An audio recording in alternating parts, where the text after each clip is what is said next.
ফরিদপুরের ঐতিহ্যবাহী কাজির ভাত রান্না হচ্ছে বাড়িতে, আর সেটা আমি খাবো দীর্ঘ 5 বছর পরে।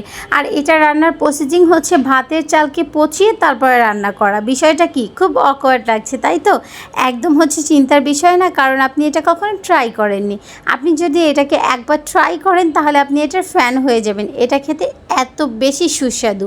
ভাতের চালকে কয়েকদিন হচ্ছে এইভাবে রেখে দেওয়া হয় ভিজিয়ে, আর সেটা থেকে হচ্ছে একটা স্মেল আসে, সেটাই মূলত হচ্ছে কাজি।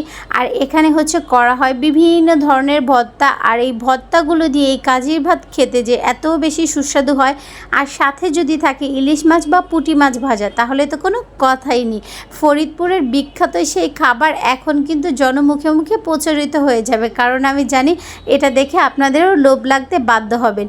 এই তো হচ্ছে আমার সেই কাজির চাল। এখানে আমার কোনো হচ্ছে এটা মূলত একটি ঘটের মধ্যে দেয়া হয়, যেহেতু ছিল না তাই হচ্ছে এই দইয়ের যেই পাত্রটা ছিল তার মধ্যে আমি হচ্ছে 1 পট চাল ভিজিয়ে রেখেছিলাম। আর এখানে হচ্ছে যেই রান্নাগুলো হচ্ছে সব কিছুই আমার কেনা, বাট এটা যখন হচ্ছে গ্রামীরা রান্না করে, ওরা কিন্তু কোনো কিছুই কিনে রান্না করে না।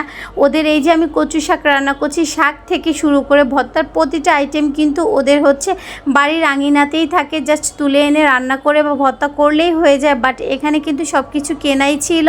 মা যখন বাড়িতে কাজির ভাত রান্না করে তখন কিন্তু ভর্তার এই যে যত ধরনের আইটেম আছে এগুলোর মানে বেশিরভাগই হচ্ছে আমাদের বাড়ির আঙিনাতেই থাকে, তাই তেমন কোনো কিছু কিনতেও হয় না। জাস্ট কয়েকটা জিনিস কিনে নিলেই হয়ে যায়, একদম হচ্ছে আমাদের ঐতিহ্যবাহী কাজির ভাত। তবে এখানে কিন্তু সব কিছু কেনা ছিল। আর এই তো ফাইনালি আমি একটা মাছ বের করে নিলাম। আমার ফ্রিজে যেহেতু ইলিশ মাছটা ছিল তাই এটাই বের করলাম। আর হচ্ছে কাজির ভাতের সাথে সবচেয়ে বেশি ভালো কম্বিনেশনটা হয় ইলিশ মাছ দিয়েই, তাই তো হচ্ছে এটাই বের করে নিলাম। আর এখন মাছটাকে সুন্দর করে কেটে ধুয়ে তারপর এখন একদম মুচমুচা করে হলুদ মরিচের গুঁড়া দিয়ে ফ্রাই করব। আমার কাছে মাছ ভাজিতে হচ্ছে মরিচের গুঁড়া দিলে একটু বেশ ভালোই লাগে, খেতে অনেকটা ঝাল ঝাল হয়। আর এই তো ফাইনালি মাছটা ভেজেও নিচ্ছি। আর অন্যদিকে আপু কিন্তু সব ভর্তা করছিল। আর এখানে বলে রাখা ভালো, ভর্তাগুলো কিন্তু সব আপুই করছে। দেখতে পাচ্ছেন রান্নাটাও আপু করছে, কারণ আমি বাচ্চাকে নিয়ে এত কিছু রান্না করে খাওয়ার আমার তৌফিক হয় না। ওই যে বললাম 5 বছর পরে খাচ্ছি, এই মূলত কারণ ওকে নিয়ে এভাবে আর রান্না করে খাওয়া হয় না। টুকটাক খেয়েছি, তবে এইভাবে এত ধরনের আইটেম ভর্তা করে খাওয়া হয়নি বেশ অনেক বছর যাবত। তাই তো হচ্ছে আপুকে পেয়ে ভাবলাম হচ্ছে এই সুবর্ণ সুযোগ একটু কাজে লাগানো যাক। আর এখানে হচ্ছে ইলিশ মাছের যে মাথাটা ছিল সেটা দিয়ে কচু শাকটাকে রান্না করা হবে। আমার ভাবতে অবাক লাগে, এই যে চিকন চিকন কচু দেখছেন এগুলো আপনাদের ভাইয়া কিনে নিয়ে আসছে। এগুলো আমাদের বাড়িতে কেউ খাবে না ভাই, কেউ খাবে না, কারণ এত বড় বড় সুন্দর কচু যেটা দেখলে আপনার চোখ জুড়িয়ে যাবে। এইরকম কচু আমাদের বাড়ির উঠানেই হয়ে থাকে, যেমনটা আমার ভিডিওতে অনেকেই দেখেছেন। আর এত ছোট ছোট কচু এখানে আমরা কিনে খাচ্ছি, এটাই হচ্ছে শহরের জীবন।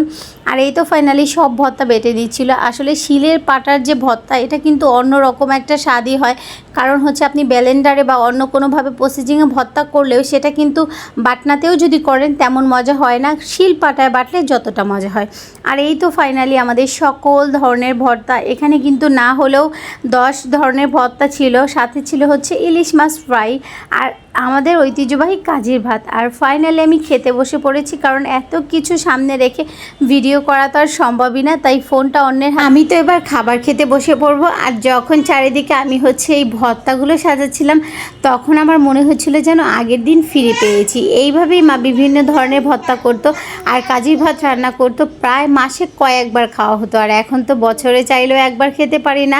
এই হচ্ছে সিঙ্গেল লাইফ আর হচ্ছে ফ্যামিলি লাইফের হচ্ছে যেই ডিফারেন্সটা, সেটা এরকমই হয় হয়তো। বা হচ্ছে এই যে মাতৃত্বকালীন সময়, এটার জন্য অনেক কিছু জীবনে স্যাক্রিফাইস করতে হয়, তারপর আলহামদুলিল্লাহ মাতৃত্ব ভয়ঙ্কর সুন্দর। আর এই তো ফাইনালি খেতে বসে পড়লাম। প্লেটটা কত সুন্দর লাগছে তাই না, মাশাআল্লাহ। আর এইরকমই হয় আমাদের ফরিদপুরের ঐতিহ্যবাহী কাজির ভাত। সো কে কে খেয়েছেন কখনো অবশ্যই জানাবেন। আর যে খাননি অবশ্যই জীবনে একবার হলেও ফরিদপুরে গিয়ে ট্রাই করবেন, তাহলেই বুঝতে পারবেন এর আসল মজা কতটুকু।